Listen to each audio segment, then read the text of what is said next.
Zach here from GBC. Time to drop the hammer, giving you the top 10 gravel rides in California.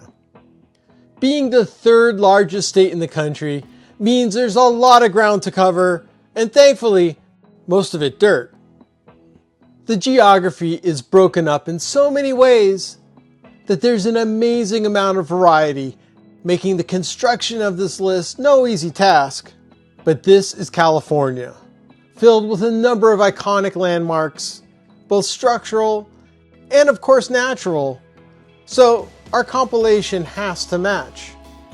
Even the ones that just miss the cut are exceptional, and I'm sure they would make other states' lists too.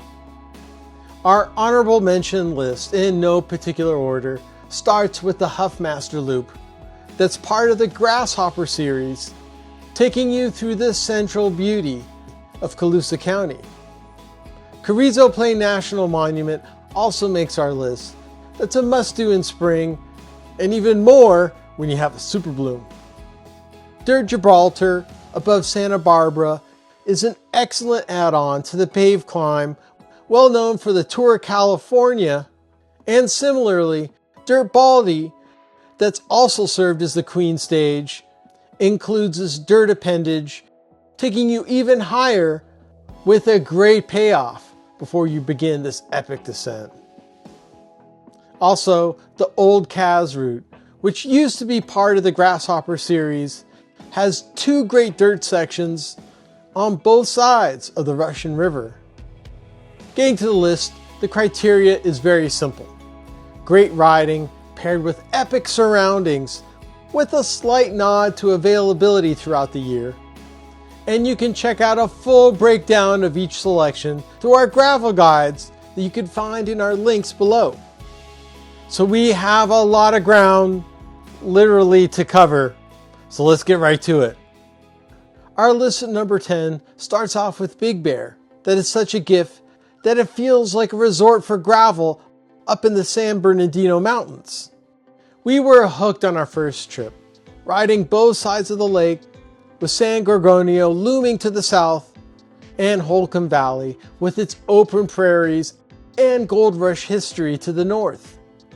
As part of the tour to Big Bear, Dirty Bear also rotates their courses through the region, so a number of these options, like Van Dusen Canyon, are likely featured. Number 9 takes us to the foothills of the Sierra.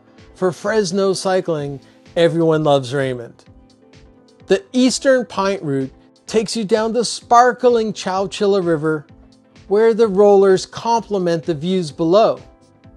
You kind of want to ditch that bike and jump in that water, but the last 15 miles into Raymond will do some adrenaline shifting, largely of the downhill variety. An important note that the best time to visit is during spring, when the temps are lower and the hills are in peak greenery. But of course, it's great to enjoy the support from ELR too. The Growler and Kager route, which incorporates the western half of the route, also has a great setting, which I'll be reviewing next year. Number 8 isn't just here for sentimental reasons, as it's my favorite ride in Los Angeles in Pacifico Mountain.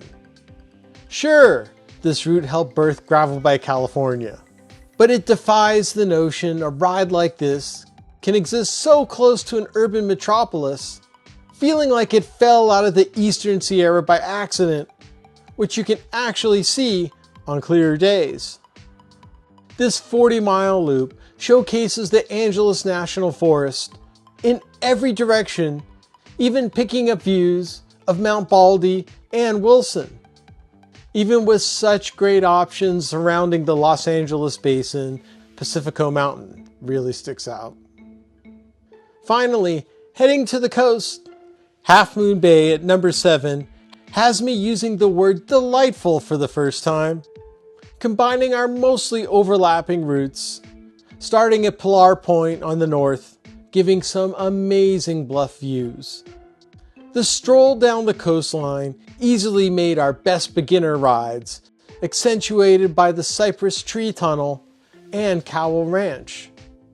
Our Send It route extended this experience, visiting the self-service bike hut, as well as climbing through the redwoods up to Neatus Creek.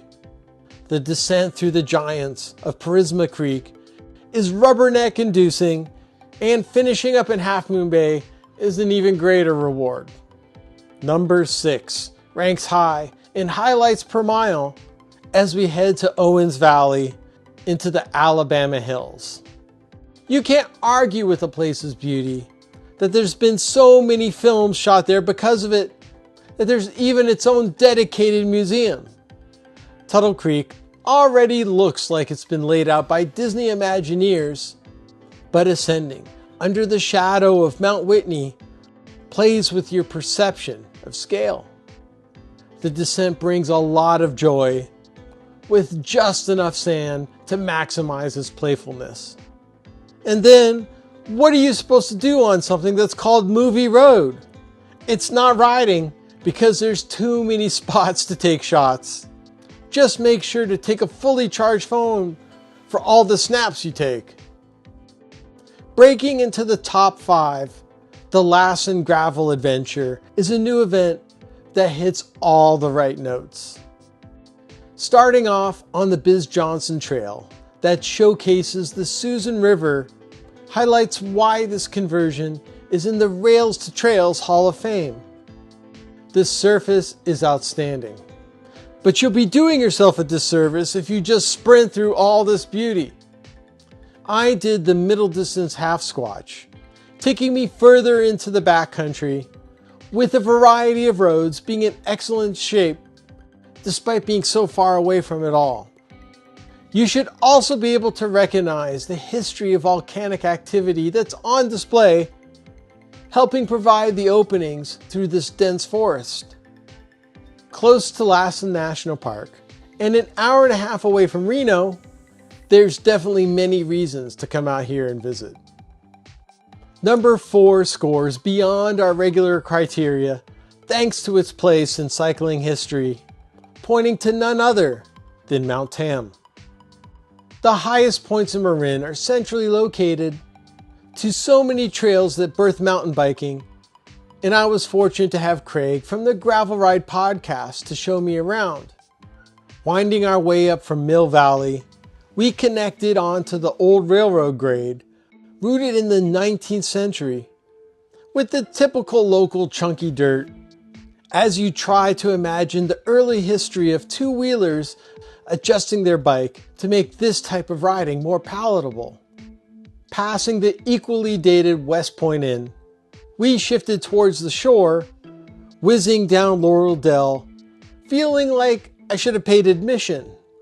Exiting over Stinson Beach, Seven Sisters feels exotic on its own, but we found more dirt after Pantoll, crossing the storied Dipsea Trail on the rocket descent of Deer Park.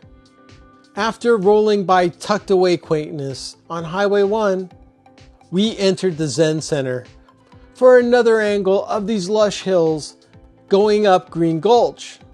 There's a lot of choose your own possibilities around Mount Tam, like the time we hit the peak going up Eldridge Grade, but there's hours of great entertainment up there. Just don't expect it to be easy. My number 3 is also tough, but I don't mean in terms of effort, as I'm talking about the showcase of the Eastern Sierra in Mammoth Tough.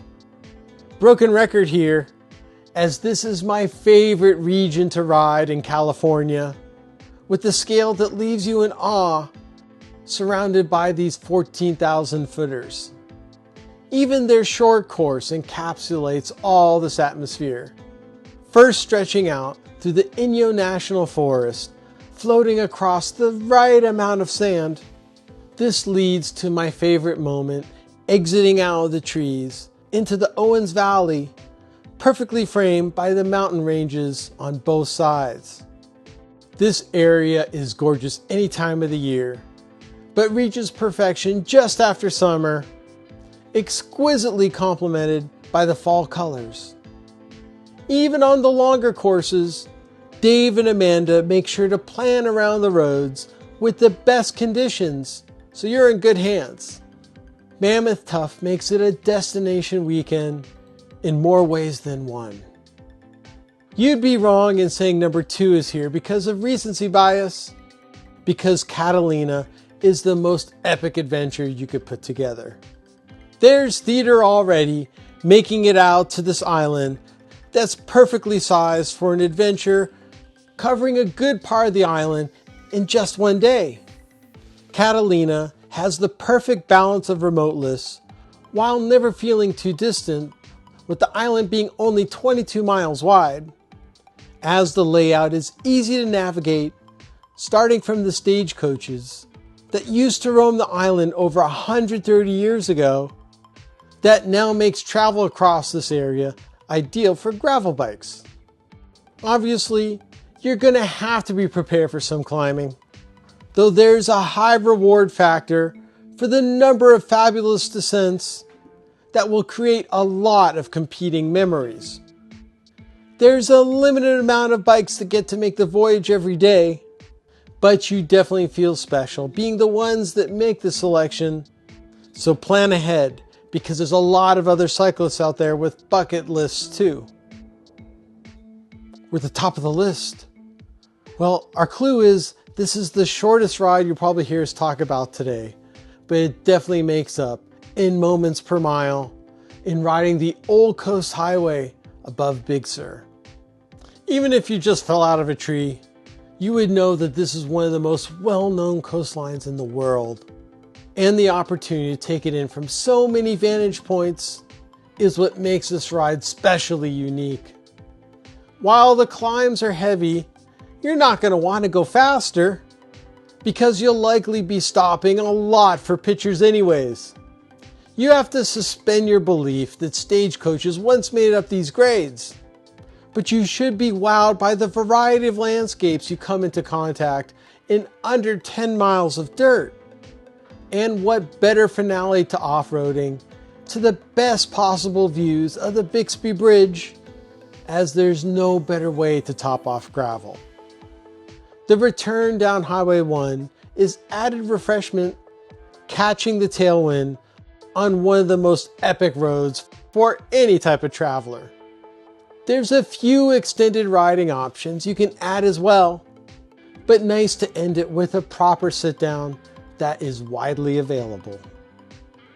All in all, Big Sur is so extraordinary, you'll remember it more as an experience than a ride. We've been blessed to cover as much as we have in the first 5 years. Yet no, there's so much to uncover, as there's a number of possibilities, like in the northern quarter of the state among others, that needs a lot more exploration. You can help us continue this journey by subscribing and sharing this video, or going on to Patreon to support us so we can bring you more. From the State of Dirt.